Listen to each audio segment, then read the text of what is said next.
कहीं कहीं मेहरारू हाँ माने औरत हाँ अपना आपके कम उम्र के लोग के खातिर हाँ 1 घंटा खड़ा रह जाला लोग। खड़ा होकर से कम उम्र हो गई। हाँ हम देखले बानी। ये कैसे?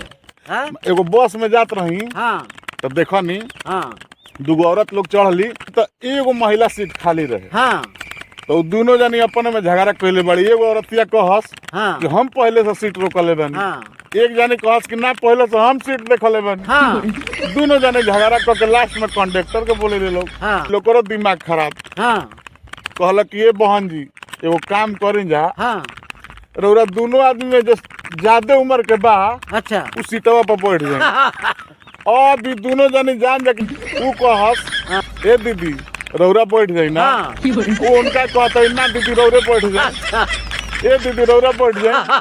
अब माने कम उम्र के लड़के खाती हाँ आरे से पटना लोग खड़े चल गए लोग।